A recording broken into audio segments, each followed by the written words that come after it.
Welcome, everyone. I'm going to give a minute before we get started. My name is Jacqueline Montgomery with the California Association for Coordinated Transportation. As you'll note, everybody, when you log in, you will be muted. If you want to ask a question, there is a question box in the chat part. In the question box in the dashboard to the right of you, and So please type in your questions throughout the webinar. We'll stop during different times and Sean will answer our questions.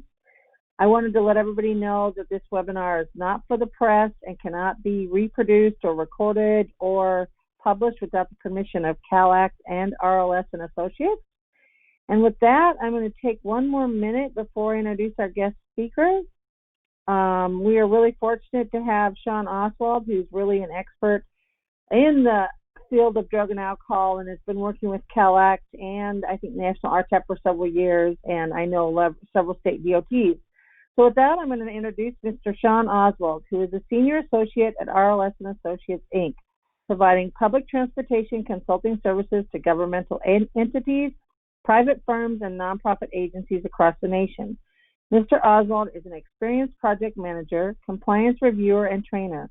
He leads most of the RLS largest multi-year FTA compliance oversight and task order contracts, including those for Arizona DOT, Georgia DOT, Massachusetts DOT, New Jersey Transit, and Oregon DOT. He is also the lead RLS drug and alcohol program compliance and training engagements for 17 different state DOTs across the nation, including California. An experienced and nationally recognized trainer, Mr. Oswald is commonly sought after and invited to speak to a variety of audiences at local, state, and national conferences around the country. And with that, I'm going to turn it over to Sean. Sean, thank you so much for presenting today. We really look forward to your presentation. Thank you, Jackie Tenley and National RTAP for asking me to, speak on this topic. It is a topic that, I've spoken on in some ways before, well, in lots of ways before, but we've definitely had a lot to update here in this topic since the election, and we're going to get into that today in some of the topics that we cover. So I, just like Jackie had her disclaimers, I have my own disclaimers here just because we will be covering a fair amount of the topic content that we'll be covering here today will be related to the US DOT and FTA drug and alcohol testing regulations. And so because of that, I just want to make sure it is exceptionally clear to everybody that I am not with the United States Department of Transportation or FTA. I don't represent them in any way. Okay, and so while I will be talking about their rules and regulations, I do not represent them in any way, and so nothing I say should be taken as in effect that they are saying those things. Okay, nothing in the slideshow and nothing that will be discussed should be interpreted to be authoritative either. Okay, so there are our little disclaimers. With that, we'll get into it. The first topic we'll cover is just general basic information. I'm going to breeze through some of this because I still keep it in here because, I work with hundreds of transit systems around the country and thousands of transit-related employees. And despite the fact that in the world that I exist, most people understand what marijuana is at a pretty above average level just because of, I work in the drug and alcohol testing industry type of, world, but nonetheless, I have to remember that not everybody's in that world all day, every day. So we're just going to cover some kind of basic information related to that. Starting off with discussing these three words, and they're really important. Words have lots of power as we're taught in kindergarten, but Jackie and I, before the presentation started, we were just talking about this concept a little bit, and how a lot of people assign their own definitions to these words when it's related to either marijuana or just other drug laws as well. So let's talk about really what all these really actually mean, so that when I talk about them or when you hear them on the news or read them in a magazine or whatever, that you can understand really what it is really talking about. Okay, and most of you might already be pretty clear on all this, but so what does recreational marijuana mean? So when a state passes a law that allows recreational marijuana, what does that mean? And so when I do this class in person, I'll have class participation, people will talk, but, I'm just staring at myself right now. So I'll imagine a class of, what do we have, 209 people here. So recreational means that the state in some way, form, or fashion has decided to allow marijuana use similar to how we allow alcohol use. They'll establish an age, a minimum age for use and purchase, but that it's no longer illegal in any way. It's fully legal, given certain stipulations, and it's not tied to anything related to a medical program. Okay, so that's really distinguishes what recreational marijuana is. And so then that leads us into saying, well, then what is medical marijuana?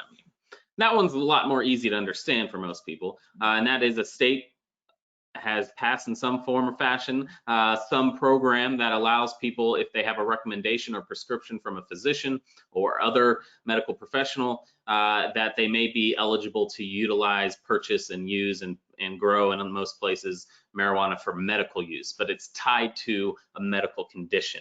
And so if I want to use marijuana and I don't have any of these qualified medical conditions, then I would not be allowed to use it, right? Whereas with recreational, I don't have to have a reason other than I want to, right? So those are the big distinguishing factors there. The next one is what a lot of people get confused on, even if they don't know they're confused about it. And that is, well, what does it mean to decriminalize marijuana, right?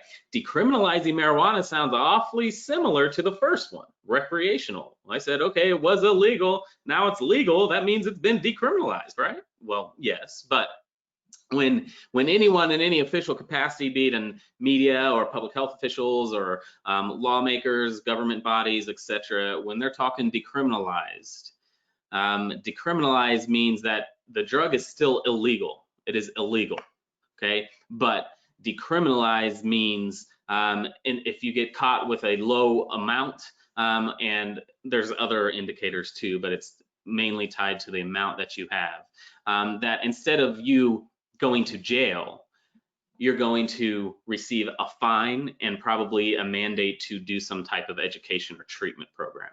You know what else is decriminalized? Is speeding in your car, right? It is illegal, right, to speed in your car. That is completely illegal, but it's decriminalized because if you get pulled over, unless you're going 150, you're not going to go to jail. You're going to get a ticket, and you got to pay the ticket, okay? And so decriminalizing a drug is a very similar concept, that it's still illegal, but just the punishments or the ramifications, the consequences are lowered a bit or changed. Lowered, probably a wrong word, they're changed, okay? So if you are paying attention to the news, especially if a lot of you are on the West Coast, I don't know that, I think we have a kind of nationwide audience here today, but Oregon in this past election cycle decriminalized multiple types of drugs beyond just marijuana. And so, I've been hearing people all over the place, oh man, heroin's legal in Oregon. It's not legal, right?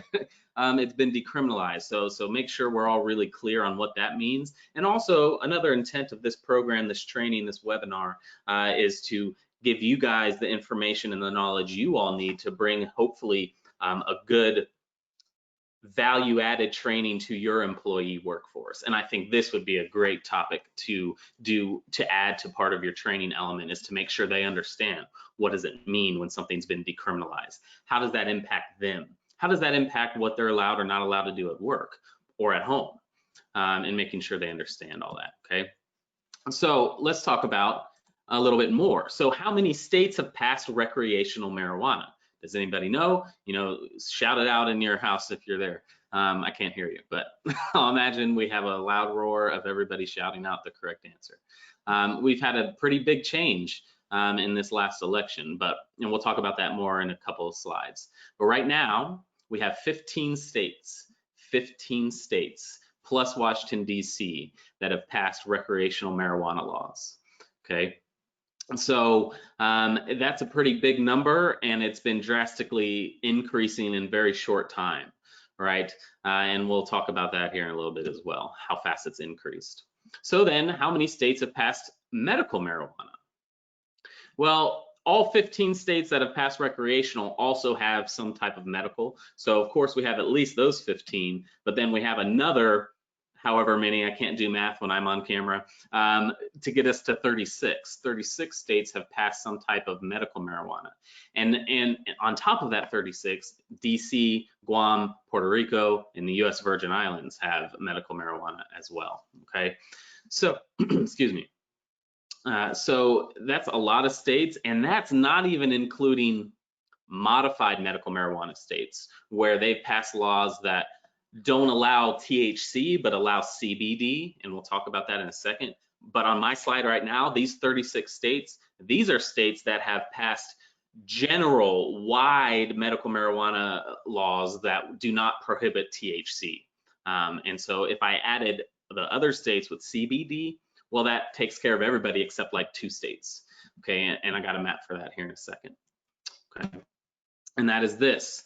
This is the most up-to-date map to the best of my effort. I spent over an hour yesterday trying to verify that this map is accurate and up to date. So don't take it as gospel, but I think I've put good due diligence to make sure everything in here is accurate and up to date. Okay, so, you know, glancing at it, the blue states, the dark colored states, those are the recreational marijuana states, those 15 in DC. Okay, the dark green states are the comprehensive medical marijuana states, those 36 plus the US territories. Okay, and then the light green are those limited medical marijuana states, the ones that have limited THC content but allow CBD. All right, and then those Ds, the letter D as in Delta, they're red that you see scattered around the map. Those are states that have also done some type of decriminalization, and really it's on states that have done something newer with decriminalization. Okay, and then what you also have to keep in mind though is the Indian reservations. So a lot of Indian reservations might be in a state that's maybe hasn't made recreational marijuana, but the legalization in the Indian reservation might be different from the state itself. So the colors I have on this map is for the state, not necessarily the Indian reservations. All right. So that's our map of legalities. Before I get into this topic, I do want to pause if there are there any questions on anything there, Tenley or Jackie?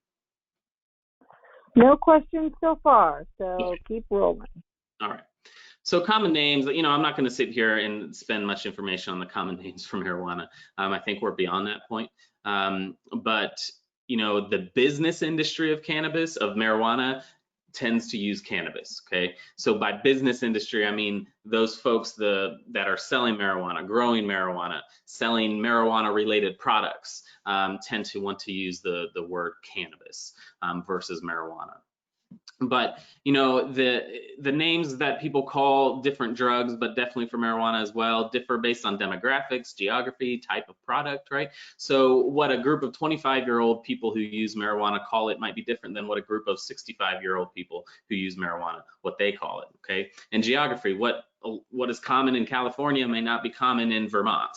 And then the type of product too, right? Are we talking about plant marijuana and it's with its bud form, or in edibles, or some kind of like drink? And so those might change the names as well. But here's my curious observation, and we definitely are seeing this with marijuana for sure, is as we increase legalization of any drug, be it alcohol, marijuana, any drug, the more legalized it becomes, and even if not legalized, the more touchable it is, the more tangible it is, the more we talk about it in news and movies and TV shows, the less crazy, wacky names we have for it, right? So alcohol is a great example. We don't call alcohol Crazy Uncle Jack's Magic Mountain Juice, right? We don't have this crazy, wacky name for it. We just call it alcohol, beer, liquor, wine. That's it. All right, and so, you know, now that marijuana for a fair amount of time now has becoming more and more legalized around the country, those crazy, wacky names you maybe used to hear aren't really used anymore, like the devil's lettuce, or, you know, whatever, pick your poison. But a lot of those crazy, wacky names are becoming brand names for marijuana products, like a brand name for a marijuana product. But that's just my curious observation that I think is defensible with a lot of evidence. All right, so here's some newly popular vocabulary. I won't say it's new, but it's newly popular. Okay, and one is shatter. Okay, so shatter has been around forever since marijuana existed. It's just really become much more popular in the last 5-10 years. So it's a product that consists of extracting THC, and in that THC extraction process, it ramps up the potency of that THC and drastically changes the look of the product, how we use it, and also the effect of that product. And you can see that little picture there. It often has like an amber or a honey kind of color to it. Whether it looks like glass like it does there, or it might look like the actual consistency of honey sometimes as well. Okay, and then vaping, just the word vaping is newly popular, not new, but newly popular. You've heard of e-cigarettes and vaporizing pens, which can be used with nicotine, but of course we use them with marijuana as well, and it's becoming exceptionally popular for a variety of reasons, but a big one is definitely reduced smell and odor when you're vaporizing marijuana and vaporizing THC oil instead of leaf marijuana or bud marijuana. The odor is much lower. Okay, so that's a newer terminology. Then another one is dab or dabbing, and I'm not talking about the dance of dabbing, but as it refers to the world of marijuana. So we're not going to call marijuana dab or dabbing, but it's kind of an adjective, a descriptor, and it's usually related to the THC extracts like shatter, wax, etc. And so it might be a dab of wax, something like that. Or yeah, you might say that we're going to be dabbing, but it's not the dance move. Okay. So here is illicit THC potency over time, a lovely graph. So the blue line, or the line that on the right of the slide is at the top, if colors aren't coming well over towards you, I hope you can see my little laser pointer. Jackie, can you see my red dot moving around? Yep, I can, and you can see the graphic pretty well. Thanks. Okay, great. So where my red dot is the THC content, and then now where my red dot is tracing, that's CBD. We're going to cover CBD in a second, but for this slide, I want to talk about THC. So this is showing the potency or the percentage of THC, but this is illicit marijuana. This is, as you can read there, cannabis seized by the DEA. So this means illegal marijuana, and it only goes back to 1995. Well, I mean, that's a fair amount of time back, but in 1995, almost 4%, and then as we get to 2018, 15.6. So you have a over tripling of the potency there, but there's even a bigger, ramp up of potency before 1995. So in the 60s and 70s, average THC, we're talking 1%, and then it kind of stayed pretty low until the 90s, and then we see this exponential growth as well. Okay. So, and that's just for illicit, like I said, but when we look at legalized marijuana, be it recreational or medical THC, those products are often, they can be a wide range of potency, just like alcohol, right? If I get a Bud Light, it's 4.2% alcohol, I think. If I get the Fancy Pants Craft IPA that smells like armpits, that might be 9% alcohol. And so different people want different types of beer with different potencies, right? So different people want different types of marijuana products with different potencies, but it's definitely the legalized marijuana is more commonly higher in percentage of THC than what you might find in the street. Not always, but typically, okay?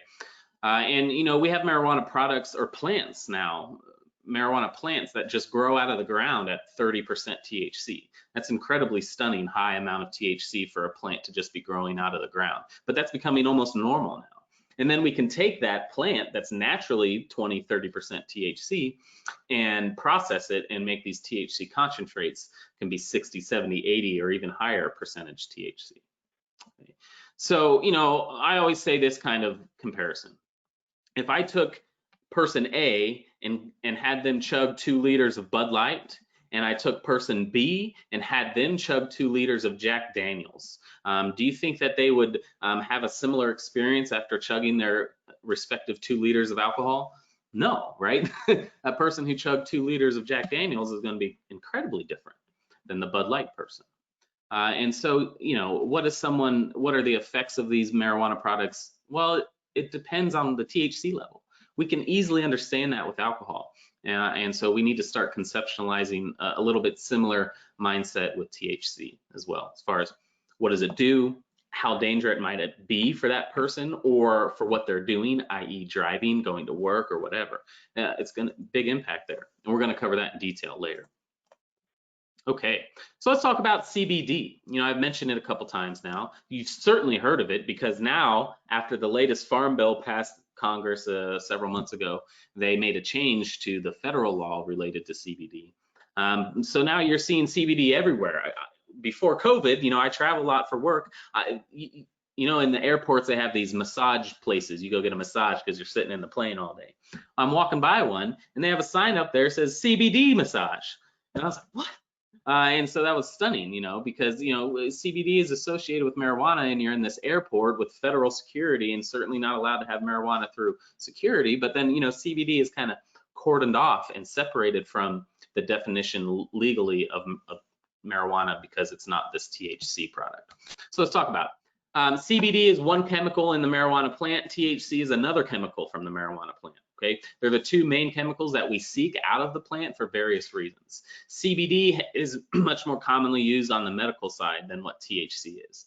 Now, what I'm about to say is generally true, but not entirely accurate. So please take that kind of qualification before you listen to this. But typically, CBD can be used to treat medical conditions themselves, while THC typically does not treat the medical condition itself, but it might treat the effects of being treated for the medical treatment, right? So if I have cancer and I'm getting radiation, then I might have a decreased sense of appetite. And so using THC might increase my appetite. Okay, so is THC treating my cancer? No, it's treating my cancer treatment. Okay, whereas CBD is more commonly used for treatment of medical conditions, but it's also used commonly, whether it does anything or not, in everything you can think of: shampoo, soap, cereals, clothing, lotions, anything, chocolate bars. It's such a hot button now for marketing and business. You can put CBD in anything, triple the price, and people will buy the heck out of it because they think it's this new cool thing and it's a panacea and it solves all problems. It does solve some problems, but it's not this panacea that it's being marketed as. Okay. Comes in a lot of different forms. Oil is typically the most popular. It's touted as a non-intoxicating, non-psychoactive substance from marijuana. That's mostly true, okay? The main psychoactive chemical is definitely THC, okay? And then, like we had said, it typically used for medical reasons. The most significant and reliable evidence for its medical use is related to epilepsy treatment. Epilepsy generally, but definitely most particularly the research is most strong in treating epilepsy in minors and children with the use of CBD. In fact, in 2018, for the first time in history, the Food and Drug Administration approved a CBD medication for two very limited health conditions, both related to epilepsy. Okay. Let's keep talking about CBD. There's a lot of claims about it from marketers, but there's a lack of consistent oversight and quality control, right? So CBD as a whole, as an industry, is not subject to the same oversight as other industries that are selling consumables, okay? If I'm a company and I'm gonna sell a food product and I'm gonna make a claim about that food product, that claim is gonna have to be true. Otherwise, the Food and Drug Administration is gonna call me out and potentially make me stop selling that product until I stop making that claim. But that's not going to happen with CBD products. So if I wanted to take some leaves from outside my house because it's fall time, spray some CBD oil on it and put it out on the shelf and say, this will cure all maladies known to man. You will be the most wonderful person in the world and you can walk on water, right? Nothing legally is going to stop me from doing that. Okay, and so there's a lot of wild west with that. So the problem is for the users is the product label accurate? Does it reflect what it can do, and does it even reflect what it is? There's been studies conducted for CBD products where they'll buy a product that claims to be CBD oil, and it's tested and it's not CBD oil at all. In some cases it's olive oil or just some inert substance but people say it's CBD so they can charge you a lot of money, and no one's going to stop them because no one is verifying the truthfulness of that. Okay. Well, this is a common question. If I use a CBD product, will a DOT drug test find that CBD? No.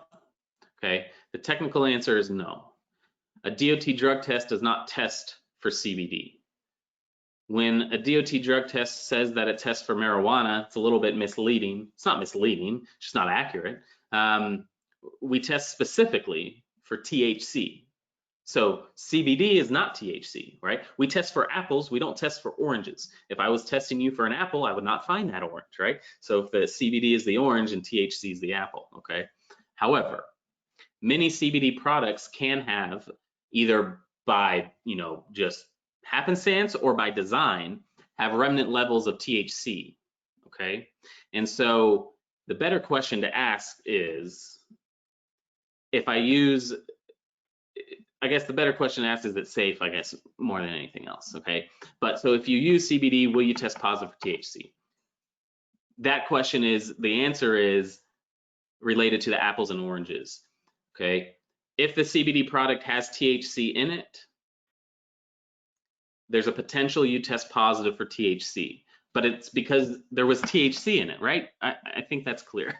But, the takeaway here is some of the labels will say this is a CBD product, it contains 0% THC. The label says that, and you pick it up, and you're used to being able to trust labels because the FDA ensures the labels are accurate for most other things. But this label, you assume it's like any other label, and it says, hey, the label says no THC, so I'm just going to douse myself in this CBD product and consume all this CBD edible products, and it's going to be great. I'm never going to have THC in my system. Well, the reality was that it did have THC in it, but the company decided it was, minuscule, and so they didn't put it on the label.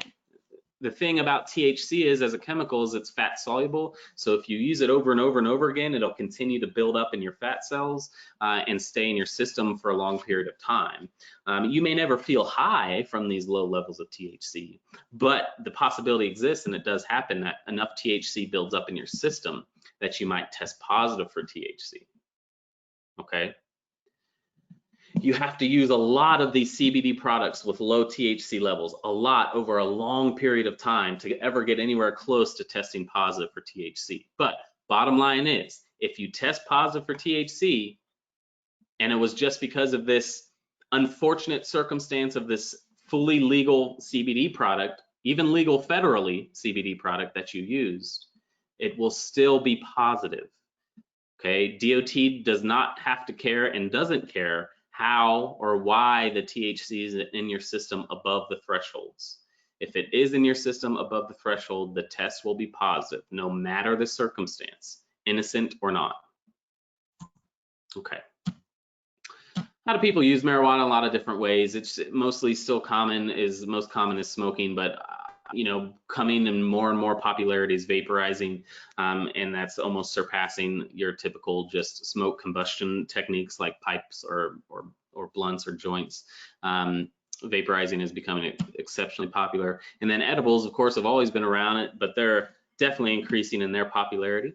And it's definitely not your grandma's pot brownie anymore. For those of you living in states that have recreational marijuana, if you haven't, please go to a marijuana dispensary and go look at what they have. You don't have to buy anything. I'm not telling you to buy anything, but go there and look at what they have to really enlighten yourself a bit of what's out there.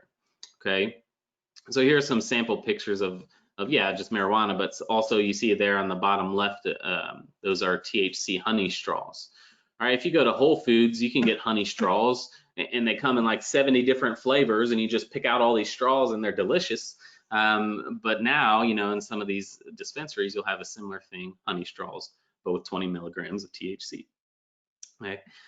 Other growing in popularity, at least, consumables are drinks. So any drink you can think of infused with either THC and or CBD. Here are some sample pictures of some interesting edibles. Now, here's the big disclaimer here, or not disclaimer, but kind of just point of discussion, is you see down here in the bottom left these Cap'n Munch and Chronic Toast Crunch and Fruity Loopies, and even these candies over here on the right to a certain degree. Depending on the state, a lot of state laws that initially would have allowed this Captain Munch marketing and this Chronic Toast Crunch marketing, most states are prohibiting this type of marketing and packaging now. Just like for nicotine tobacco, you know, a long time ago, Camel cigarettes, they got into this whole deal about having to make their icon, their little camel, less cartoony. It couldn't be such a cartoony camel because that was considered too appealing to children. So most states that have legalized marijuana have now said it cannot be packaged in any way that looks like food, or definitely is in a way that is appetizing or appealing to children, or is consistent with other, you know, food that children typically eat. So we're seeing less and less of these type of things over here. Okay. Here's some interesting graphs on the trends of public opinion, okay? We'll talk a lot about the most recent public opinion poll, that's called an election, related to marijuana here in the next slide. But here is just kind of polling. And so you can see over on the left, this top line where my cursor is the people who said that they thought marijuana should be illegal. And then the bottom line is the people who said marijuana should be legal. So you can see over the course of time, 1969 to 2018, how those have drastically shifted, okay? And now in 2020, these numbers saying it should be legal is even higher and illegal is even lower. Okay, now over here on the right is a similar thing, percentage of people who say marijuana should be legal, but it's broken up on generations over time.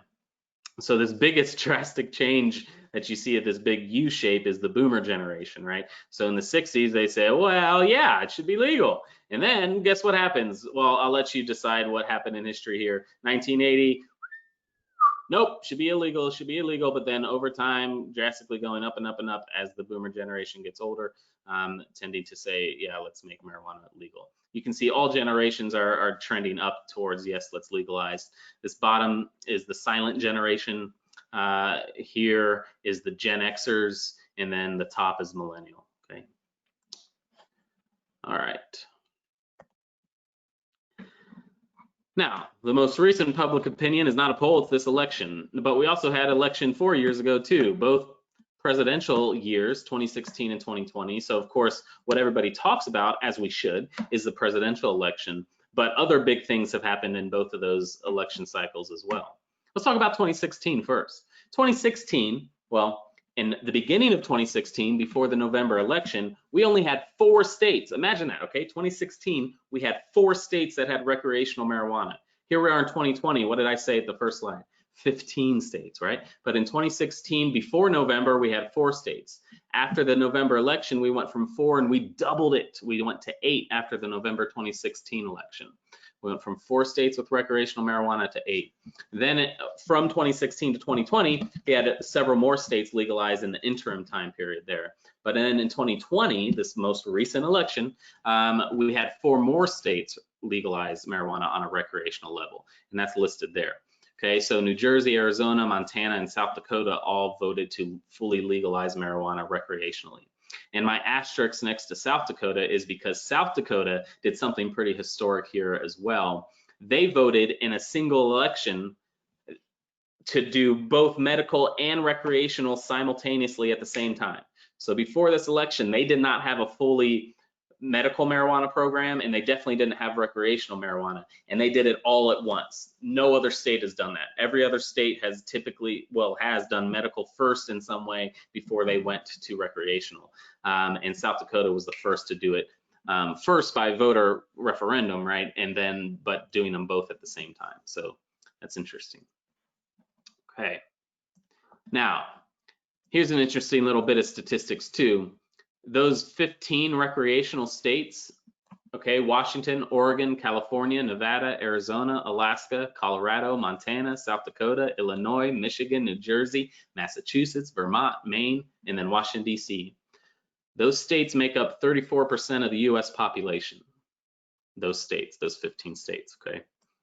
Then when we look at the 36 states with medical marijuana, those 36 states, I'm not going to list them off, but those 36 states make up 70% of the US population. Okay. All right, do we have any questions that I should address? Nope, there was only one statement that said you said the blue states that are legal. It said the blue state states that it is legal, but you stated it's not legal. Oh, well, I just misspoke. Yeah, so the blue states Yep. are legal. Let me go back there. And no other questions. Okay. Oh, that was further ago than I thought. Where'd that? There it is. Okay. So if I said illegal, it's just a misspeak there. So yeah, the blue states, the dark states are the legal states, recreationally legal. Okay. And then I guess I did not address those two gray states, Idaho and Nebraska. Haven't done any recreational marijuana, haven't done wide medical marijuana, and haven't even done limited medical marijuana. Okay. So Sean, while you were doing, you had a question come in, so I'll read it to you real quick. Are there any ways to test for THC levels in the future? Well, I don't 100% understand what that question's asking, but I'm going to assume they're talking about testing for THC impairment versus just the presence of THC. So whoever asked that, if you can confirm that that's what you're asking about, are you asking about will we be able to test for THC impairment? And while we're waiting on that clarification, I mean, we can, and we are, and we have been testing for THC levels, but it doesn't prove impairment. So I'll just wait. They said for testing under FTA and DOT organizations associated with jobs under these agencies, would it continue to be illegal, thus a termination for an employee who tested positive? Yes. Oh, that's a different question. Sorry. And then the other one was yes, similar to alcohol levels, the THC. Okay. We're going to cover, you know, are we ever going to be able to test for marijuana as far as impairment like we can for alcohol? I have several slides on that, so I'll just pause that until we get there. As far as that other question you talked about, you know, I think they're asking, do these state laws have any impact on the DOT FTA test result? No. So a DOT FTA test is a federal drug test. The federal regulations are bound by federal law. Federal law, marijuana is still 100% illegal. And so if there is any presence of THC above the threshold, okay, then it will be a positive test. So for those of you who may not be aware, when we do a DOT drug test, we test for THC, but it's only positive if the THC is above the threshold. So if the threshold is right here, if you can see my camera, if the threshold is right here, and we test your system and there's THC in it, but your THC is below the threshold, that will be a negative test. That is an acceptable level of THC. There is such a thing. And that is to account for things like secondhand exposure of marijuana smoke, okay? But if the THC surpasses that threshold, then it is positive, no matter what. If your state is recreational, doesn't matter. If you had a prescription for your marijuana from your physician because you live in a medical marijuana state, it does not matter. If it was accidental ingestion, you went to a family barbecue and someone brought some THC edible cakes and you didn't know that they had THC in them, it does not matter. It will be positive no matter what. Okay. So if there aren't any other questions, I'll move into talking about drug impaired driving. No more questions. Okay. So, you know, description said we talk a little bit about drug impaired driving, especially because, you know, now at this point that, you know, in 2020, marijuana has been getting legalized for such a long period of time now around the country, state by state by state. You know, there's still value, absolutely still value in talking about the things we've talked about already. But a lot of that stuff, you know, 5 years ago was like brand new to everybody. But now a lot of people understand a lot of what we've talked about already. Okay. And now we're starting to deal with more people wanting to, you know, talk about, well, okay, we're transit folks. I understand the DOT testing. DOT testing not allowed, bad. Okay, but what is the impact of marijuana on driving? You know, we know in these states that pass recreational marijuana or pass medical marijuana, they all have prohibition of driving in some way or the other. Most of them pass these per se laws, which make it illegal for you to have above a certain level of THC in your system and be driving, even though that does not prove impairment. Okay, but so let's talk about, back up a little bit, psychoactive substances. You've heard of that phrase, psychoactive substances. That covers most drugs, right? Large group of drugs that have a potential to impair your driving. That's not how we define a psychoactive substance, but all psychoactive substances have the potential to impair your driving, be it alcohol, over-the-counter drugs, NyQuil, even NyQuil without alcohol in it, still impairing to your driving. Some and a lot of prescription drugs, and then most illegal drugs, okay?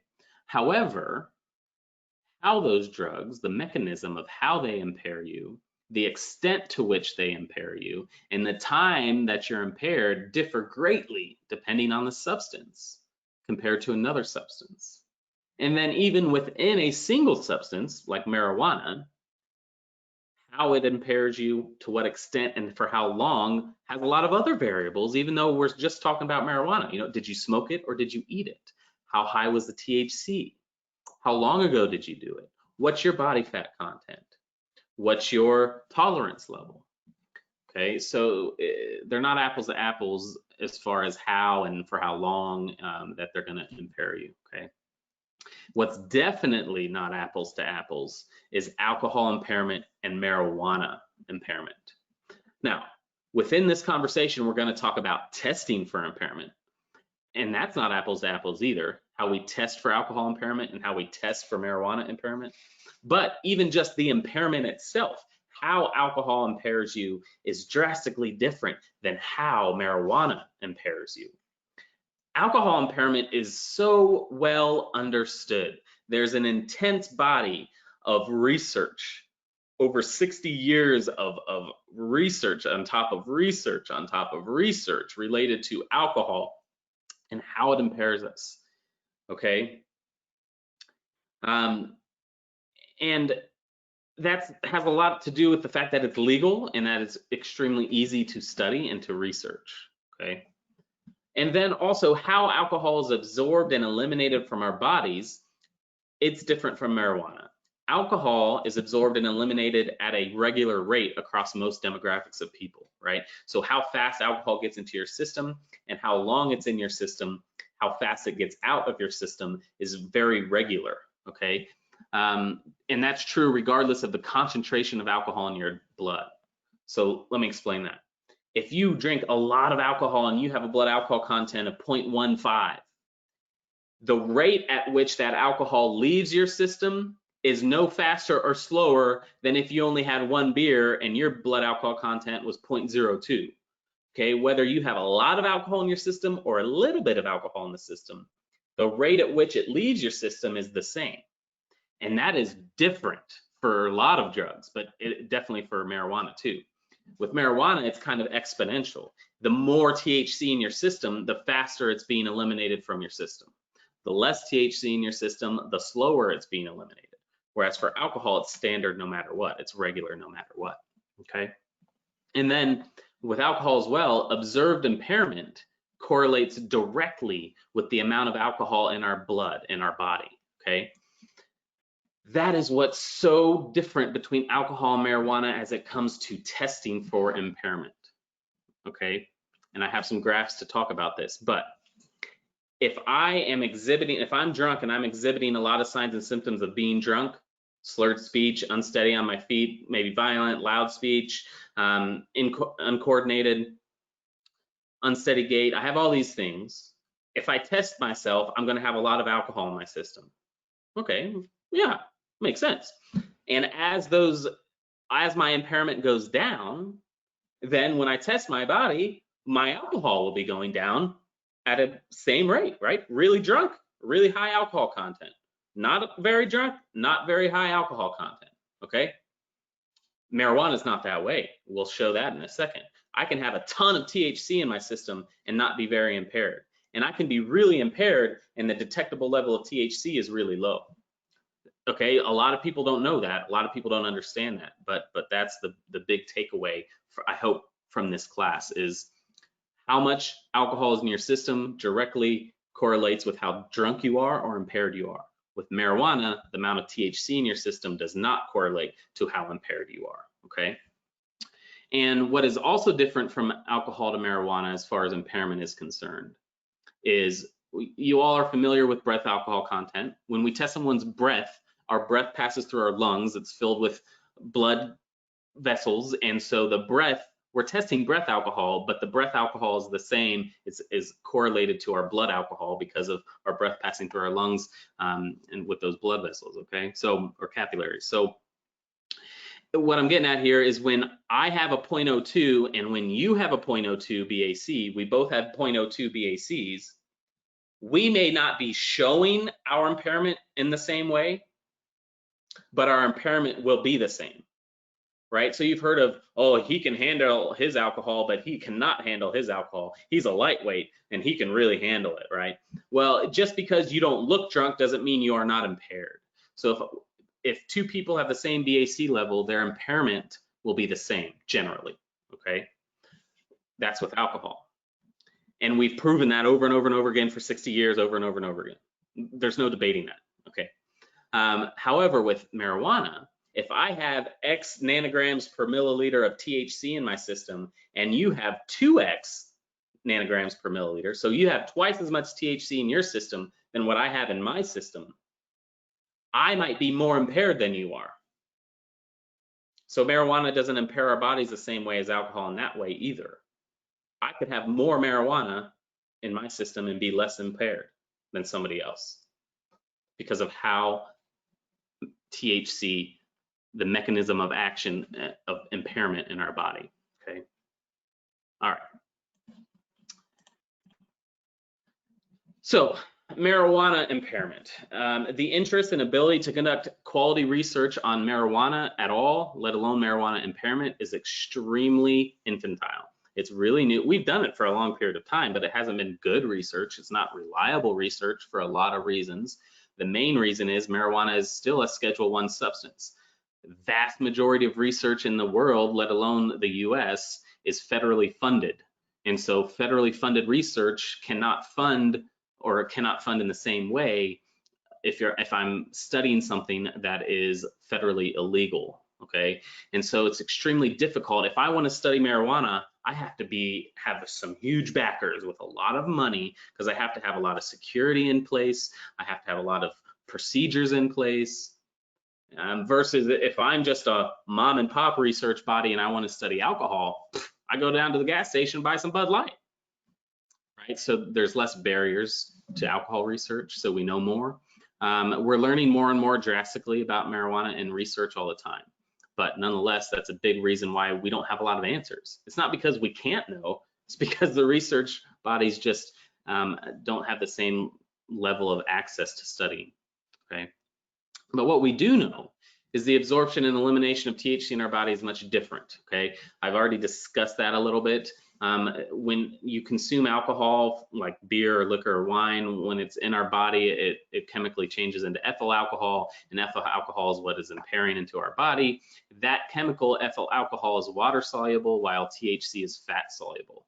That's a big reason why there's these differences in how it impairs us, okay? And then that is also the reason why THC can be detected for such a long period of time after ingestion, while alcohol cannot. But here's a big takeaway.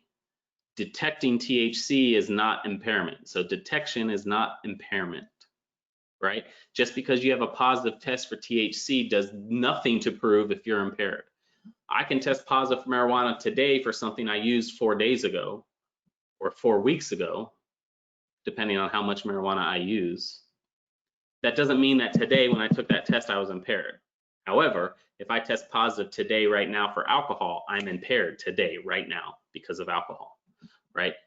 With alcohol, we test for impairment. With marijuana, we do not. We test for detection or presence, all right? I already discussed that bottom bullet that's in bold. Observed impairment does not correlate closely with THC concentration in the body. Okay. Let's look at a graph that is not, it's going to look like a plate of colorful spaghetti, but I'm going to explain it. Okay. So here's my plate of colorful spaghetti. Now, this graph is showing several things, but what I want to point out to you is this pink line that my moving cursor is showing right now, okay? This pink line is the THC concentration in someone's body from the moment they ingest it over the course of time, okay? This x-axis is showing time in minutes, so 15 minutes, 30, 45. In 15 minutes after ingestion, the THC content spikes, 100 nanograms per milliliter. But then in 30 minutes, it drastically drops from 100 to 30, okay? All right, so drastic drop, okay. But look, this green line that my moving cursor is tracking right now with triangles, this green line is showing impairment. It's labeled performance, but it's impairment, okay? It's how well they're performing at a task. And so if they're performing really badly, the line is going down, that means they're more impaired, okay? So at the highest level of impairment, the lowest level of performance, that's where my yellow circle is, where my dot is right now. This is the peak performance, or sorry, peak impairment. Look at this. Compare peak impairment. They're extremely impaired by THC at this point, but look at the level of THC. It's at a very, very low point, right? If this was alcohol, where we have peak presence of alcohol, we would have peak impairment right here. But that's not the case with marijuana. With marijuana, peak presence of THC, impairment is pretty low because performance is pretty high, right? So as performance drops and impairment increases, the THC level decreases. That's because the way our body processes it, right? So when you start to understand this graph, you can start to understand why testing someone for marijuana in a similar fashion as we test somebody for alcohol is nearly impossible. Okay, because if I test someone for THC, well, with alcohol, the more impairment. But if I test someone for THC and they have a small amount of THC in their system, that doesn't tell me about their impairment. It doesn't correlate in the same way. And this graph talks to that point. Okay, and then this third line that I have not addressed, it's blue with diamonds, might look black, it's really dark blue with diamonds. It is the user's report of how high they feel, a subjective high, right? The green line is their actual impairment measured by their performance, but the blue line is them, do they feel high? Do they report feeling high, okay? So that's really interesting data to understand right there as far as it comes to testing for marijuana impairment. All right, THC levels in blood and oral fluid do not appear to be a predictor of impairment. We are starting to prove that over and over and over and over again. Okay. In the world of testing, okay, they don't expect to have any reliable and valid marijuana impairment test, at least something that would be comparable to an alcohol impairment test for a long period of time. So Dr. Sample, Dr. Barry Sample, some of you might know him because he goes to all the conferences, all the transit conferences that relate anything to drug or alcohol, or even safety conferences. Usually Dr. Sample is there. He's from Quest Diagnostics. Quest Diagnostics is the largest laboratory in the world for drug testing. They do more drug tests than anybody in the world. They're extremely knowledgeable on the capabilities and technology of testing. Dr. Sample is the head of basically their testing technologies, okay? Their clinical testing department. And I asked him a couple years ago, I don't know how old he is, but I'd venture to guess in his 40s or 50s. I asked him a couple years ago, hey, Dr. Sample, when do you think we might be able to test somebody for marijuana for impairment in the same way that we test somebody for alcohol for impairment? And he said that he wouldn't expect that in his lifetime. So if I'm guessing he's 40 or 50 and he doesn't expect to see that in his lifetime, that's pretty telling, unless something drastically changes. And a drastic change might be if the federal government, if the US Congress legalizes marijuana, then that will make it drastically easier to study. And so we might start to see exponential leaps in technology. That might be one thing that would change that, okay? Now, before people start Googling this and saying, oh, Sean's an idiot, there are tests that exist right now that claim to have tests for THC impairment. And their claims are true in a certain sense, but they're not reliable enough to be used in a professional setting to put someone in jail. They're not reliable enough to give someone a criminal record. They're not reliable enough to make someone lose their job. They'd all be thrown out because they're just not tested enough. And so they have to figure out all the kinks, you know? Okay.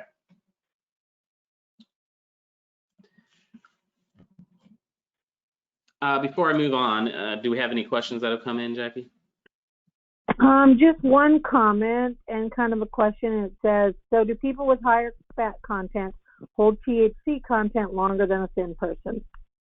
Yeah, if someone has a higher fat content in their body, there's, you know, to make it rudimentary, and it's not this simple, but there's more warehouse space to store THC. And so that does not mean that they're high for longer, but they might test positive for a longer period of time than someone with less fat in their body. But there has to be drastic difference in fat content. If it's just a little difference, it's not going to be, we're not going to see a big difference in the testing length. But if it's really severe, then yes, that may occur. That's all the question for now. All right. So THC effects on driving, okay? There's a lot of research on marijuana's effect or THC's effect on driving, but it's all very laboratory based. It's not real world based, right? Because there's a lot of safety precautions that we have to be concerned about. You're not just gonna, it's unethical and to put someone out in a real world scenario knowing that they're high on THC and just to see what happens, right? So a lot of the research with marijuana is lab based. And so you can't always take the results of a laboratory based research study and say this will happen in the real world, because the laboratory world is not the real world, okay? But beyond a shadow of doubt, the research is good enough to show these things in a laboratory setting, that THC impairment can cause a slowed reaction time. It can cause a decrease in our ability to track the road or our lane position. It causes us to have a divided attention. And that last one is a big one. It diminishes our accurate estimates of time and distance, right? So that top bullet, slowed reaction time, combined with that bottom bullet is a big combination, right? So slowed reaction time. I'm driving. Someone on a bike goes into the road in front of me. How long does it take for me to recognize that that's occurred? That has slowed. But combine that, and this is the double whammy, combine with the fact that I won't react very quickly to that. Once I do react, which is already slowed, once I do react, my ability to estimate how far away is that bike and how long is it going to take me to get to that bike is lowered. My ability to do that accurately is lowered. Okay, so that's exceptionally impairing as it relates to driving for sure. And these are just 4 that I pulled that I think are very, very evident to impairing driving. There are a slew more, but these are the 4 that I commonly pull for presentations, okay? Now, what's not considered in these lab testing are other variables like demographics, age, race, gender, and how that could play a role in someone's risk for getting into an accident in a car, right? So that's why it can't be applied very straightly or linearly to the real world. So the National Highway Traffic and Safety Administration, big organization in the federal government. They do a lot of things. One thing they do is study drug impaired driving, and they also do these, regular annual or biannual studies related to driver crash risks, where they kind of are able to provide after these studies a betting kind of ratio, kind of like if you're betting on horses, certain horses have a ratio of their win or their lose, right? And so these driver crash risks are similar to that. Now, in 2017, NHTSA, NHTSA, they did this study again, but this time they considered marijuana It used to be just alcohol. Okay, so they consider marijuana, and this study by NHTSA was the first, not just the first for NHTSA, but the first generally, the first large-scale study in the US, at least in the US, to include drugs other than alcohol as it relates to driver crash risk, okay? The study was specifically designed to estimate the risk associated with alcohol and drug-positive driving, the risk of crashing, okay? The study involved 3,000 crash-involved drivers, so they don't make people get crashes, right? But when cars crash, they will go study those accidents, okay? So they include 3,000 crash-involved drivers, and it involved 6,000 control drivers, which are drivers that did not get into a crash. Okay, and they did these studies of these accidents spread over 24 hours a day, 7 days a week. So they weren't only looking at 8 to 5 crashes, right? Crashes that happen during the business day, or they weren't only looking at crashes that happen at nighttime, because that would skew the results, right? We're gonna have less crashes in the daytime than we do in the nighttime generally, all right? And so lots of people, over 10,000 people involved across all times of day and days of week, and it went over the course of 20 months. It was this massively long and wide-reaching study. Okay, nothing like it ever done before in the US. And here are some of headlines you have probably seen, whether you knew it was from this study or not. You've probably seen these. These are two headlines often come from this research study. The first one, the drug most frequently found in all of these crashes, these 5,000 plus crashes, the most frequently found drug in all of these automobile crashes was THC. You see that headline all over the place. Especially, it's even more profound, the prevalence of THC, when you look at fatal car crashes. Okay, so you see that headline everywhere. Okay. The second bullet is another headline you see less often, but still a lot. Okay, and that is drivers positive for THC were 25% more likely to be in a crash than drivers who did not test positive for THC, but still had a crash. Okay, if there's THC in your system, you were 25% more likely to be in a crash. So you see these statistics all the time, but let's take a moment here. Let's just take a brief break. Let's take a moment to discuss two things. One, critical thinking. Two, a concept called confirmation bias. All right. If I ran the world, I would never want to run the world, but if I did, I would force critical thinking to be taught in a formalized way from pre-K, elementary, high school, secondary school, college, graduate school. At all levels, critical thinking would have to be taught. Okay.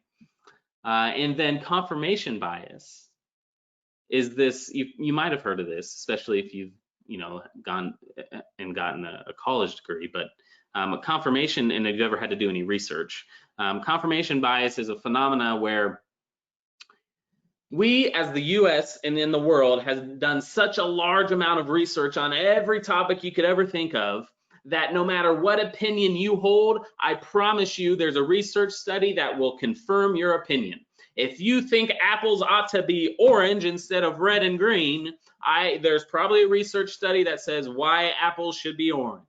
Okay, probably not, but trying to show a point here that if I have this opinion that I think is valid, like marijuana should not be legalized, I can go find millions of research studies and say, this is peer-reviewed gold standard research study that says this, okay? But confirmation bias is, I only look at the results that support my opinion. And if there are results that don't support my opinion, I choose not to look at those, or I discount them for some reason, this, that, or the other, okay? That's what confirmation bias is. So let's apply these two concepts, critical thinking and confirmation bias, to those two headlines we just talked about. All right. The first headline, drug was the most frequently found substance. I'm sorry, drug. THC was the most frequently found drug in these people who got crashes. All right. Well, certainly most people understand this. Correlation is not causation. All right. The fact that THC was present in a lot of these crashes does not mean that THC caused these crashes, or that having THC makes you more likely to be in the crash. The presence of THC does not mean that, okay? So I have an example up there of shoes, okay? I use this a lot in my trainings when I do reasonable suspicion training, and that is, okay, if THC is the most frequently found substance in these crashes, well then, if I think that means that THC caused those crashes, then if that's true, then I should really be looking at shoes.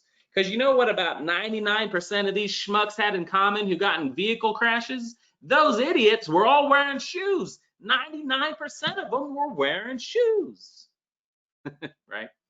Now, of course, that's outlandish, and I'm not so naive or biased to think that, or to not understand what is more likely to have contributed to the accident, the presence of THC or the presence of shoes. Okay, I'm not making that argument. I'm using that argument to show the absurdity of picking and choosing your data points just because they fit your opinion, right? And trying to use them to prove to other people your opinion, okay? So that's where critical thinking comes in. Okay, yeah, THC is found a lot, but let's think critically about that. Why might that be? You know why that might be? THC is the most frequently used drug in the US. So of course it's going to be found a lot. A ton of people use it. That doesn't mean it caused the accidents. All right. Now let's talk about the second headline. Drivers positive for THC are 25% more likely to be in a crash. The study says that. I can copy and paste that from the study and put it in my newspaper headline. I've not lied. I've not misrepresented, but I kind of have. Because that asterisk there, that's about confirmation bias. That asterisk, the study says, yes, if you just look at the presence of THC, then that means someone is 25% more likely to get into a crash. In the study's terms, it's 1.25 of an unadjusted odds ratio. All that means is a 1 is more likely to be in a crash. So a 1.25 is 25% more than 1, right? So we're 25% more likely to get into the crash. But after that sentence, if you don't just stop there and you continue to read and take everything into context, right after that sentence, it says, well, but wait a minute. This unadjusted odds ratio of 25% more likely, it didn't account for things like the age of the driver, or the gender of the driver, or the race of the driver, or the ethnicity of the driver, okay? It did not account for those things. And then the next sentence says, when we adjust, when we control for age and gender and race, right? Males are more likely to get into accidents than females. Younger people are more likely to get in accidents than older people. So when we control for those variables, then guess what? Drivers positive for THC, their odds ratio went from 1.25 to 1.05. So you say, well, still it's 5% more likely. No, that's not a still. That's it's not this, but it's the margin of error, okay? A 5% increase, the study tells us, that is not a statistically significant increase. So the difference between 1.00 and 1.05 does not have a statistical significance to it. We can't draw conclusions from it. It's similar to like when you see polls on the news that says candidate A is above candidate B by 3%, but then down at the bottom it says a 5% margin of error. So it's like, well, okay, well then it's all kind of a toss-up, right? That's kind of what the statistical significance is like. All right. So we can't just believe the data that supports our opinion. All right. So with that new topic, were there any questions or comments that have come in? Nope, no questions. Thank you, Sean. All right. Let's talk about some workplace impacts. Federal versus state law. Based on that question that someone had already brought up, we already discussed this a bit, but let's hit it again. THC is still federally illegal. USDOT is a federal test, okay? Safety sensitive, I have that in quotes. Drug testing in the DOT world is all about who is safety sensitive. We only do testing for people who are safety sensitive. However, it's a very generalized term, safety sensitive. And a lot of nonprofits and even counties and cities and villages and towns and states too, the governments, they have employees, classes of employees that they define as safety sensitive, even though it's not a DOT safety sensitive, right? So if I'm Montgomery County and I have a social worker who works for the county, and their job is to visit older adults in their homes, well, they're going to be classified as safety sensitive employees because they're entering the homes of a vulnerable population. So I'm going to call them safety sensitive, and I'm going to subject them to a higher level background check. I might subject them to drug and alcohol testing, but the social worker going into an older adult's home is not safety sensitive as defined by DOT. So I want to make sure everybody understands that. No matter what your agency defines as safety sensitive, we're only allowed to do federal testing and apply federal rules to federally safety sensitive employees. So why is that important in this discussion? If you live in a state that has recreational or medical marijuana, you are not going to be able to apply the same rules to your federally covered employees as you are to your non-federally covered employees, right? So your tax accountant at the county might have some legal rights to the use of marijuana, despite the fact that they're a county employee. But the county public transit driver doesn't have any rights to use marijuana because the county public transit driver is subject under the federal safety sensitive rules, right? Okay. Oh, sorry. I want to go one more thing on this slide, and that is, I kept saying, well, THC is federally illegal. Okay. But don't take that to mean that if the US Congress all of a sudden passes marijuana legalization and federally it is legal overnight, marijuana is now legal, that will not change the DOT test. Okay? The moment marijuana is federally legal, if that ever happens, the DOT test will still prohibit marijuana in that same moment, even though it's now federally legal. The same reason why, despite alcohol being legal on a federal level, alcohol is still prohibited for DOT employees in certain circumstances, right? So we don't test for marijuana simply because it's illegal under DOT rules. That's part of it, but we test for it because it's impairing. The fact that marijuana is legal doesn't make it any less impairing, right? So if the federal government ever legalizes marijuana, DOT will have to change the way they handle marijuana, but it's still going to be tested for and will still be a positive test until such a time that we have an ability to reliably and validly test for marijuana impairment, right? So just like we don't test for marijuana just because it's illegal, okay? We don't test for alcohol just because it's legal, right? We do test for it, but we do test for it because we can test for impairment. If we were unable to test for alcohol impairment, DOT probably would not test for it because it's legal, but we couldn't test for impairment. But we can test for impairment, so we test for it. Okay. So there's legality and there's impairment, and there's two different ways about how that will affect a drug test. All right. Federal laws versus state laws with prescription or medical marijuana is irrelevant. It will not save anybody from anything as far as a positive test. In working with states, we see with transit drivers, we see most problems in states that only have medical marijuana as compared to states that have medical and recreational marijuana. Because the drivers think in their head, I'm a driver, I say to myself, okay, last year I had an ankle sprain, and my doctor or somebody prescribed me codeine, pills that had codeine, Tylenol with codeine in it, okay?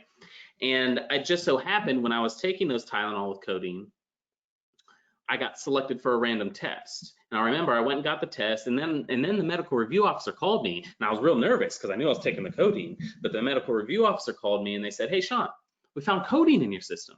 I said, okay, well, do you have a prescription for that, Sean? I said, oh yeah, doc, here's my prescription for my Tylenol with codeine. And then what did the MRO do? The MRO verified that result as negative because I had a prescription.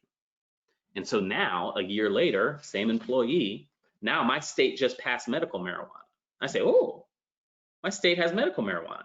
And I have a medical condition that the state law has said I can use marijuana for, and I've had a physician prescribe me marijuana. So now I'm using marijuana. And so what do I use? I use the same logic that I experienced with coding. I say, well, if I get tested, I'll have a prescription and I'll be okay. But I won't be. Yeah, I will not be.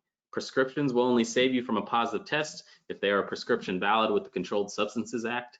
And under the Controlled Substances Act is where marijuana is a Schedule I substance, which means it cannot be prescribed. Okay, I thought I heard a microphone. So Jackie, did we have a question? I have a couple questions before you move on. So the first one, if you have a customer service dispatch, you have a transit company, DOT, is this considered federal U.S. DOT? Can you read that again? I'm not sure I understood that. Yeah, so if a customer service dispatch employee of a transit, they're saying DOT, I'm guessing that's a local transit agency. Is this considered federal U.S. DOT? I'm going to guess this person's asking if that position is considered safety sensitive under the DOT rules as a customer service rep dispatcher. That's a whole nother topic of training, but to answer that quickly, their job title is irrelevant, okay? What you have to do as an employer is assess whether their job title is apple picker or customer service rep or driver. It's all irrelevant. What you have to assess is their functions. What are they doing? So as an apple picker, if I am still moving a transit vehicle from the parking lot to the side of the building, because also my job is to wash the buses, and when I wash them, I move them, then I am a safety sensitive apple picker because I'm moving that transit bus. So if your customer service rep dispatcher, if they're ever moving a vehicle, they're safety sensitive, even if it's not for passengers. And if as a dispatcher, if they're telling a driver how to navigate their vehicle turn by turn, then that is safety sensitive, okay? Now, telling a driver where to go and when to go is not safety sensitive. So telling a driver go to Walmart at 10 is not safety sensitive. But if your dispatcher is saying turn left on Main, go for a mile, turn right on First Street, and then take a detour on Ed Street to get to Walmart, that would be safety sensitive because they're controlling the turn by turn movement. So I hope that answers your question. Yep, she said thanks. So another one, how about a prescription for Marinol? Okay, that's a good one. Yeah, so Marinol is a medication that mimics THC, but it is not derived from the marijuana plant. It is completely synthetically made chemical that if all marijuana plants, poof, were gone from the world, we would still be able to make Marinol, okay? So we can test someone, if they're using Marinol, it can show up as THC, but we can do a second test, a more in-depth test on that specimen, and we can delineate if someone has used marijuana or if it's Marinol, okay? So if we find Marinol and they have a prescription for Marinol, it will be a negative test. Okay, thanks. One last question. Are you aware of any studies done in other countries on THC impairment? Not off the top of my head. Yes, there are. I've seen them. I've read some of them, but I can't like point you to something right off the top of my head. So I could try to go find some of that and maybe get it to CalAct to post in some way. But there are. But they're not any. There's nothing. I know there's nothing drastically different than what is available in the U.S. because marijuana is not different anywhere else than it is in the U.S. Now, the difference is they have more access to studying marijuana, so it's easier for them.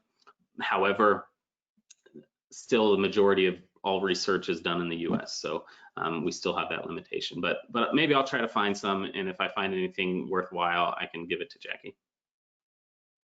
Thank you. That's all the questions. Okay. Oh, we've already talked about this. DOT testing for the presence of a drug, not impairment. We only test for impairment for alcohol. So we've talked about that, but things you should do. Make that very clear in your policies. And if not in your policies, probably more importantly, make that very clear in your employee training.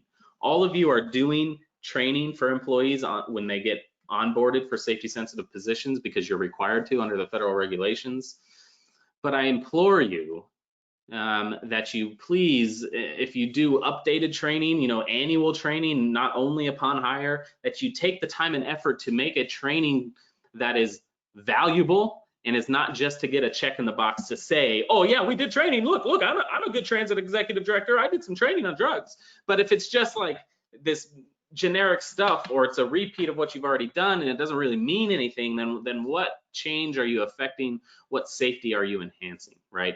So, you know, do some training that is actually value added, and part of that could be training the employees on the differences and the nuances in how we test for drugs, and that it's not for impairment, it's for presence. And so what does that mean? That means if you are on vacation for a month, or you only work for us seasonally, you only work for us in the summer, well, what you do when you're not working for us can still impact you when you come back. Because if you sent for that random test and you test positive for marijuana, even though it was from a month ago when you were not even working for us, it'll still be a positive test, even though I know you're not impaired. I know you aren't. And I know you live in California where it's legal to do that when you're not working for me, but it's still going to impact you. So doing that type of training is good.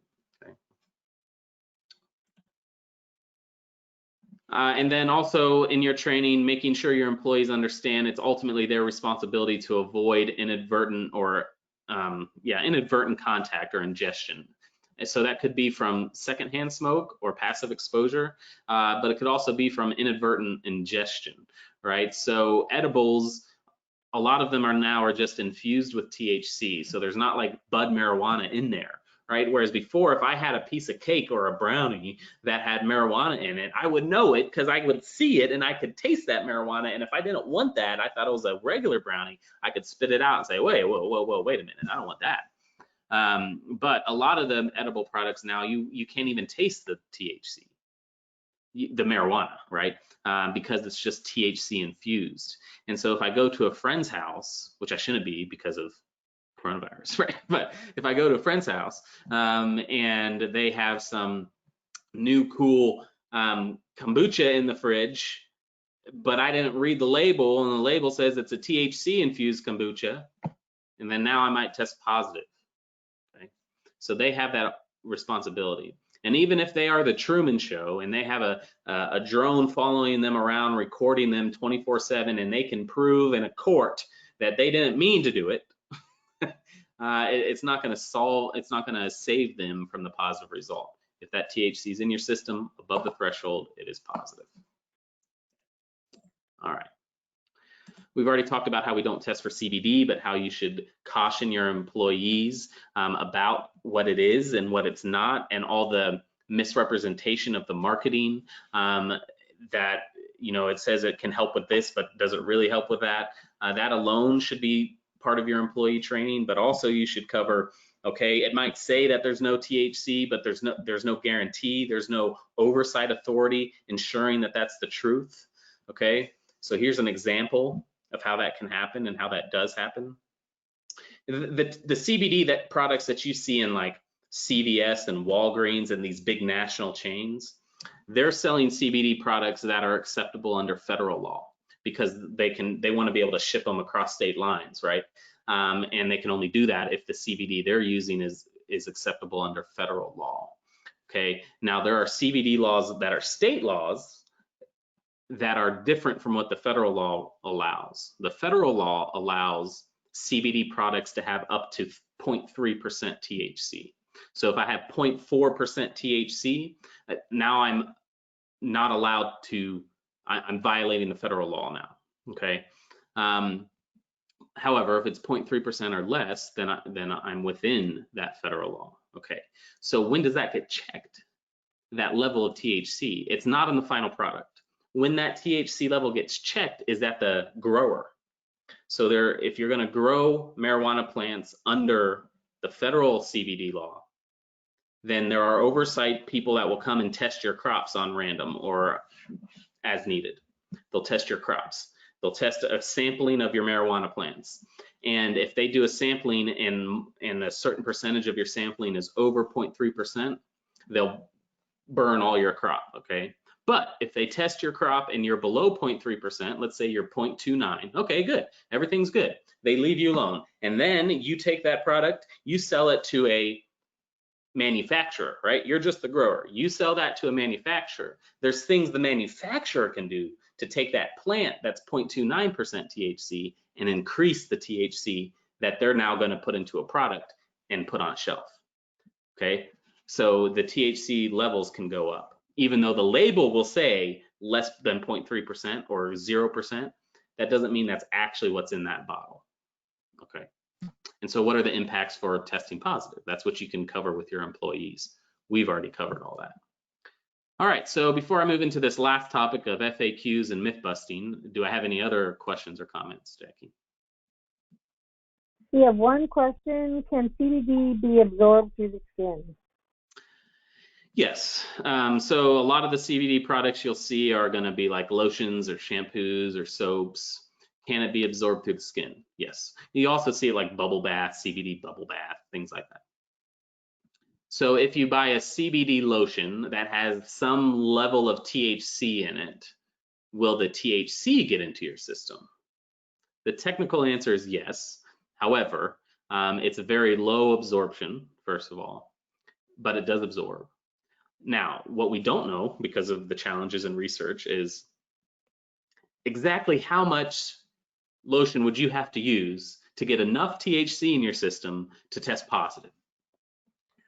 Okay, the possibility exists, but then there's a million variables. How much THC, how often do you use it, how long have you used it? Okay, but the bottom line answer is yes, but it's unlikely to have any impact on you. It'll be so minimal.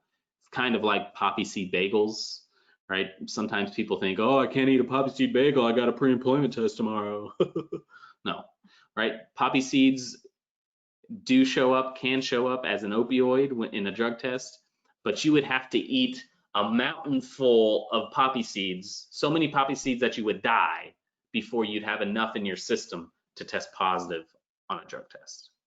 Okay, so that is what we don't know with the absorption, skin absorption of the CBD THC products. One more question that just came in. Are the positive levels used by states with legalized marijuana the same as the positive level under DOT FDA testing? No, not always. Sometimes by chance. I'm not aware of any state legislative body that have chosen those levels just because that's what DOT uses. They might have started with the DOT level as a guide, but they have their own research bodies that figure out what level are we going to establish. They're all pretty similar, but they're not the same for the purpose of being the same. They're different in many cases. Okay, thank you. No more questions. Okay. So we'll kind of close up with some FAQs and myth busting. We've already addressed some of these, so I might skip some slides here.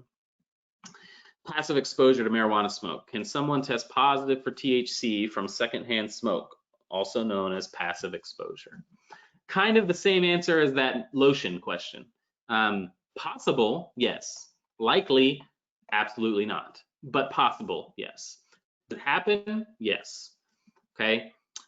Remember when I was describing the thresholds where I said there is an acceptable level of THC to have in your system? It's only positive if it surpasses the threshold.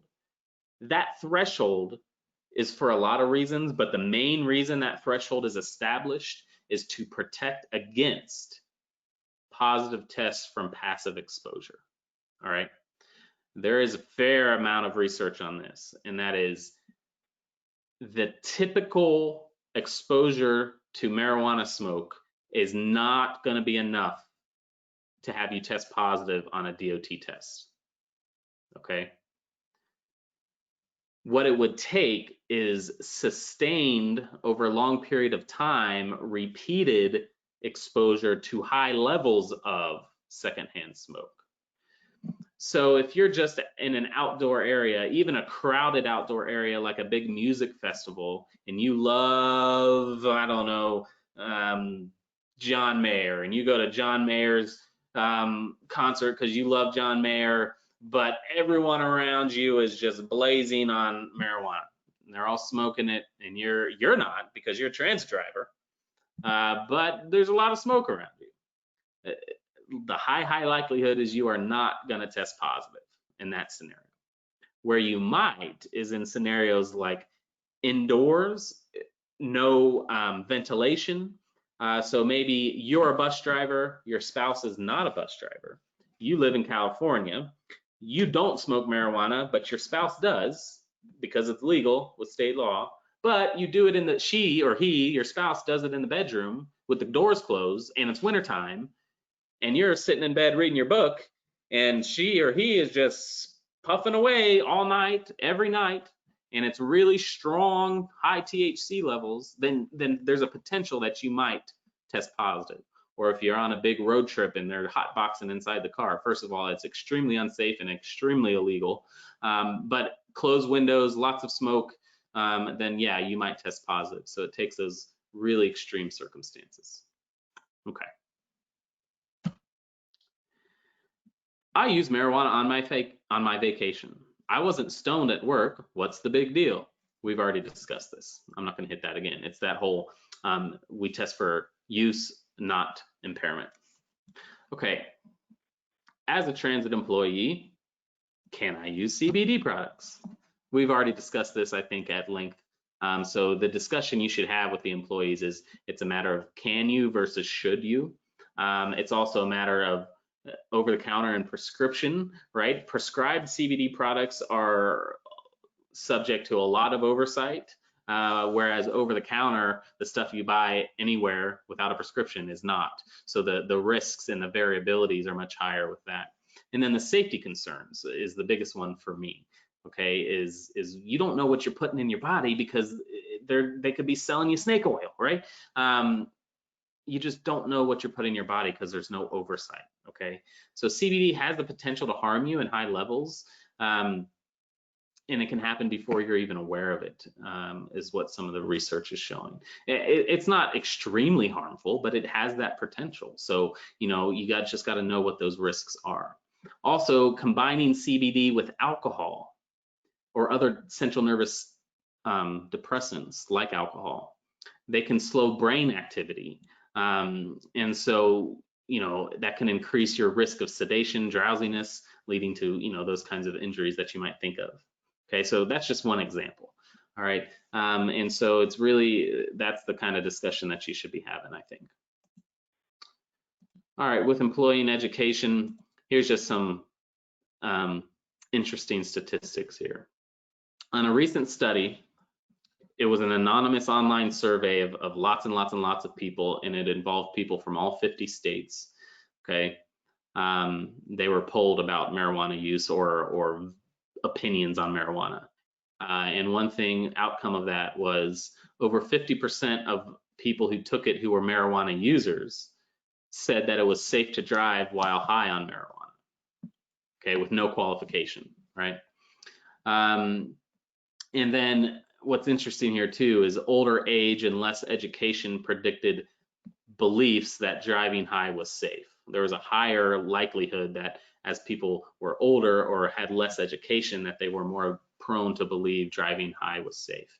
And then what I really think is very interesting is there on the bottom is more frequent users of marijuana were more likely to say that driving high is safe. That's what we call the expert phenomena. Because you've done it a lot and haven't had any problems, you think that that means it's safe, right? You hear people all the time. It's like he's a guy from the Rolling Stones who's like used every drug in the world his whole life, and he's like really old. And so people say, well, why should I stop smoking and drinking heavily? Look at this guy, right? Well, it's just, that's false logic. But it's what's called the expert phenomena. Okay. All right. If you haven't already, please formally communicate with your employees these topics we've discussed, okay, all of these things. You can take my slides and use them as, starting points if that's what you want to do. I would just encourage you, if you're not comfortable in giving the training because you're not comfortable in knowing what you're presenting, then find someone who is, right? Training is never good if the presenter doesn't really know what they're talking about beyond what's on the slide. So I don't care if you use my slides, but I just hope you use them in a responsible way. Okay. That last bullet, let's talk about though, passenger trips and possession on transit vehicles. This isn't about use, right? But we get this question at RLS a lot. Oh, Sean, I just thought about this. We obviously get a lot of federal money here at the transit agency, and I just realized, well, now my passengers are asking to go to the marijuana dispensary. Can I go there? Can I pick up a passenger who's leaving the marijuana dispensary because I know they have marijuana on them, and we get federal funds, so are we allowed to transport marijuana? Yes, right. You are not allowed to deny trips based on trip purpose, right? If your transit director doesn't agree with strip clubs, they can't deny a trip that's to somebody that wants to go to a strip club if they're within your service area, right? And so a similar thing exists for marijuana. Now, they're not allowed to use marijuana on your vehicles, right? And if they're impaired, there's nothing saying someone can't be impaired on your vehicle, but if they're impaired to a point that they're presenting a threat to others, not to themselves, but if they're presenting a threat to others, then that could deny them service. But that's about the threat they're providing to others, not because that they're impaired by marijuana or using marijuana. And so I just wanted to address that in case anybody had any questions. And then also you should consider enhancing your reasonable suspicion training, making sure you're not just doing reasonable suspicion training to get your check in the box. There's a lot of companies online where you can pay them a small amount of money and they have like this pre-recorded training online. And it'll get you your check in the box. But reasonable suspicion training is the best opportunity that I think transit managers have to teach their frontline supervisors on how to address fitness for duty issues generally. Not just fitness for duty related to drug use, but fitness for duty generally. Those frontline supervisors that have the most direct impact on the safe operations of your transit system, other than the drivers themselves, having an opportunity to reinforce to them and educate them on the importance of fitness for duty in the workplace and what that means and what we as an agency want that impact to be. If you just go get your check in the box training, none of that's going to be covered. So seek out more quality or create more quality reasonable suspicion training to address some of these topics with those important people, the people you're training with reasonable suspicion. Okay, and with that, I just wanted to have an opportunity to go through a few anecdotal insights from the industry. We work with a lot of transit industries, so a lot of transit systems. Most of our clients are rural or small urban transit systems, but we work with large urban too. And so, the number one comment in talking with transit managers with marijuana's effect on their operations has been an increased difficulty in finding new hires. Right? If they're living in a state with recreational marijuana, it's finding new hires. That alone is difficult for transit systems around the nation for a variety of reasons, but especially now in states that have recreational marijuana because they're difficult to find someone who can pass that test in many cases, right? And so a lot of these transit managers are recognizing the need also to further clarify certain issues in their policy, actually doing it within their policy. Whereas before, the policy might not have listed exactly how we're going to handle these certain situations, like what if an employee is prescribed a medication that has CBD in it? What if this happens? So policies are starting to address those types of issues, or they might just address the education issues of telling people you can't use marijuana, right? Even though it's legal in the state, actually putting that into policy as a protective factor a little bit. And then also, managers are recognizing the need to enhance their training, especially when laws are changing, okay? If your state has a new law, something new has happened, you should be having some training with your drivers to address that as it relates to drug use, okay? All right, and then I just wanted to ask if anybody on here wanted to add anything, wanted to share anything. If you want to turn on your mics, I think Jackie can turn on your mic about how marijuana specifically has been impacting your operation. Okay, if you guys raise your hand, I'll open your mic, but we do have a couple questions while I'm waiting. Okay. The first one is THC is a Schedule 1 drug under the CSA. Where does CBD and other metabolites fall in the schedule spectrum? Right. So really in the baseline technical language of the law, any chemical derived from the marijuana plant is a Schedule 1 substance. However, I think I referenced this earlier, in the Farm Bill that Congress passes, I think every year or every couple of years, something like that, the Farm Bill, that is, for whatever reason, is where the legislation related to CBD has landed, because it's related to the farmers who grow that product.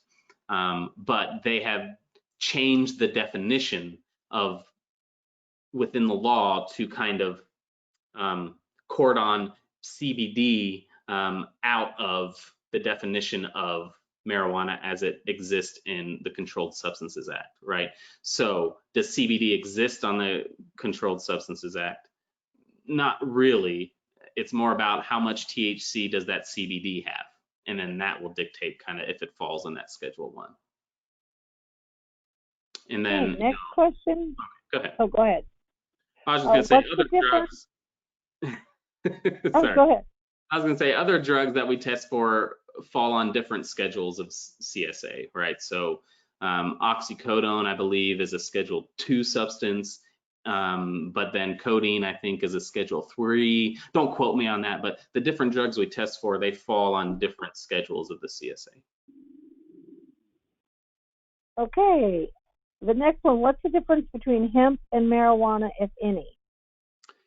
Yeah, so hemp, in order for a plant to be considered a hemp plant, it has to have less than 0.3% THC. And really, the most traditional definition is that marijuana plant or the hemp plant has 0% THC, nothing at all. That's what's grown. Like when you buy clothes and paper that are made from hemp, that is grown in plants that have absolutely no trace, nothing at all of THC. It's still from that marijuana plant family, but it just has absolutely no THC in it. And so that's where hemp gets differentiated from marijuana as it relates to THC. Okay, one more. They're asking, it might be useful to go over the difference between sativa and indica and the different effects they have. Yeah, I think that could be useful if you're going to be training your employees generally, but both of those chemicals, they're going to be coming obviously from the marijuana plant, so it's less about is it indica or sativa, it's about how much THC or CBD is in that. So yes, if I was going to build an employee training on marijuana, some portion of that might discuss the differences in the different strains, and how they, some might give you more impairment where others might give you more medical uses, for example. But it's less sativa, indica, it's more about how much THC and CBD. Okay, next one. Do individual states regulate the THC content in CBD products, i.e. can a state with legalized marijuana allow a THC content greater than 0.3%? Yeah, states can. They can certainly do what they want under their own state law and constitution. And for example, just one example I know off the top of my head is Virginia. Virginia state law allows, if I'm going to be a grower of plants to sell for the purpose of CBD, I can have up to 5% THC in my plants. So that's obviously drastically higher than the federal level of 0.3%. So yeah, they can and do that. Okay, one more question. She had her hand raised, but she wanted to ask a question. It says, please define safety sensitive dispatcher role again. Using computer dispatching software is not considered safety sensitive? Yeah. Again, a little outside of the scope of this class, but we have time to do that. So using computer-based dispatching software, putting in the waypoints is not safety sensitive, right? So building the manifest for a driver, the schedule for a driver through your, software dispatch dispatch software is not safety sensitive. Okay, because then that software is determining and telling the driver how to go where they need to go if it's doing that. It's not that person telling them how to do that. Now, what you need to consider though is the rare circumstances of what if the driver is following that dispatch software's route, and on the route there's a road condition that doesn't exist in the dispatch software, like standing water. And so the driver calls the dispatcher and says, what should I do? If the dispatcher is going to tell them, go ahead and pass that standing water, or if the dispatcher is going to tell them, well, an alternate route would be, I've looked it up here, okay, go back a half a mile, turn left on First Street, and turn right here, then that would be a safety sensitive function because they're controlling the movement turn by turn of a vehicle.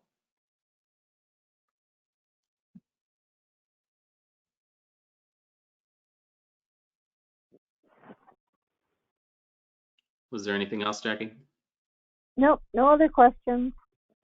Okay, so that's all the slides I have. If nobody wants to share anything, I was hoping people would be willing to share kind of some impacts they've experienced, but if you don't want to, that's fine. So I hope it's been useful for everybody, and if you have any follow-up questions, we can figure out how to do that. You can send questions. I would assume any questions that are sent that I haven't answered, Jackie will send to me and I can put together, a response for those questions. And then if there are follow-up questions, I guess those can be funneled through CalAct to me and I can follow up if needed. Okay, I have a couple more questions coming in. One, a lot of great compliments, Sean, for your training. Would a best policy then be, would a best policy then be treat all people who potentially could drive or control routes as safety sensitive? Yes, would the best policy be to treat all people who potentially could drive or control routes as safety sensitive? No, you don't want to make a generalization to say, well, because it's hard to know who might do what, I'm just going to cover everybody. That would be very wrong. But what you just have to do is sit down with this position and determine, okay, what could potentially happen with this position? And is it likely that this position would ever have to tell a driver to turn by turn how to move? And if the answer to that is yes, then you could make that position safety sensitive. If the answer is no, you don't. If the answer is, well, maybe, but it would be kind of this very rare and very extreme or emergency type scenarios, then maybe they might have to do that. Then in those types of scenarios, typically the decision that's made by the transit manager is we will not consider that position safety sensitive. If we had a wildfire and the fire went across the road and the bus doesn't know where to go, the driver doesn't know where to go, then someone might have to tell them where to go. Well, that's an uncontrollable variable. Who knows? You can't, know when that's going to happen.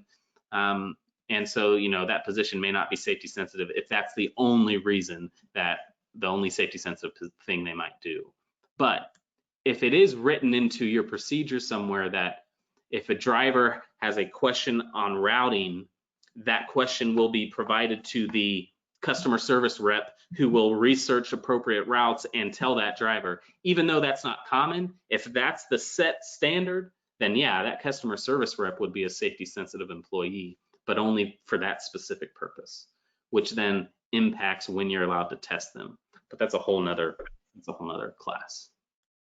You can only, I guess the bottom line here is if you declare that someone is safety sensitive, even though it's not common that they do safety sensitive functions, then you are restricted on when you're allowed to send that person for alcohol testing. There are restrictions of only sending them just before, during, or just after they've actually performed a safety sensitive function. So that becomes the concern then that you have to address.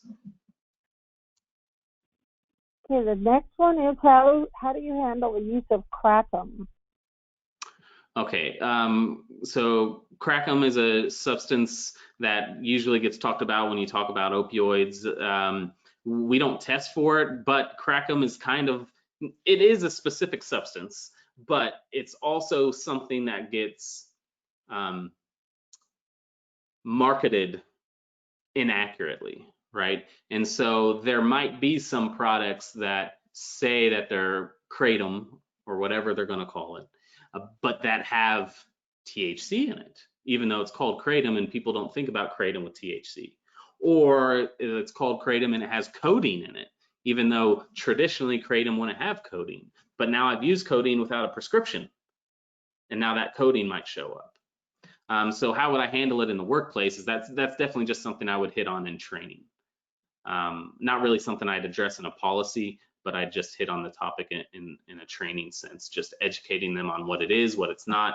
And then you might have to do some local community research to see, I know what I can find on the internet, but is there something specific in our community? Do we know there's some place that sells this product, and what can I learn about that? Because that's going to be the most likely thing my employees will interact with. Thank you. Next one is, I was in operations in Colorado years ago. Back then, heroin was still the main substance that was caught in drug tests. Is marijuana now the main drug caught? Well, if by main we're talking about the most common drug that's found on a positive test, yeah, marijuana is heads and shoulders above any other drug as far as what is most prevalently caught. But we see other, the positivity rate for other drugs have been going up too, not just marijuana. But marijuana is the highest for sure, yeah. Okay, and then someone's sharing a story. It says, about a year ago, I had a young lady apply for a bus operator, and she went to take her DOT physical and drug test. She received a call from the MRO, and she did not understand why. She was using CBD oil on her knee. Her mother gave her and didn't think it should show up in her system. Yeah, you hear those things a lot. I'm kind of a skeptic when I hear those things, because it might be true, but it would just take drastic amount of high usage of that oil. Like, are you putting lots of oil on your knee several times a day, and have you done it for a year or several months? You do it every day, 2 times a day, 3 times a day, then that's what's going to cause a positive test. What is more likely in my experience, but my experience is anecdotal like anybody else's, but in my experience, people say those things to cover for the fact that they actually used marijuana and they don't want to admit it. They're embarrassed, or they just don't want to admit it, so they try to have this story about this CBD oil. I'm not saying that's the case in your case, but I think that's what I see most common, because it just takes such extreme scenarios for that story to be true. And then, not a question, but a comment. FTA has an hour-long video that is very good at covering not only illegal drugs, but various medications that can impair a driver. Yep. So, yeah, FTA in the last couple of years, they put a video out on their YouTube channel. FTA has a YouTube channel, if you didn't know. And it is, I think, 67 minutes long, and it covers all prohibited drug use generally.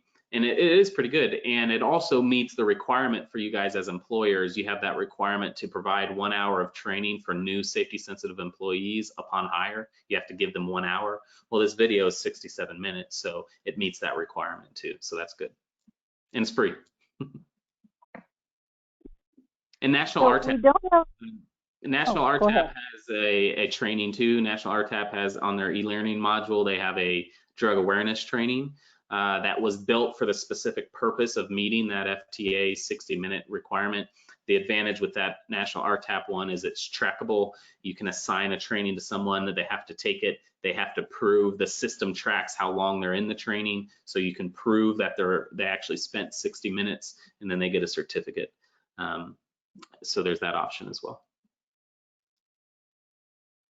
All right, there's no more questions coming in, so I'm going to wrap it up because we're almost at the 2-hour mark.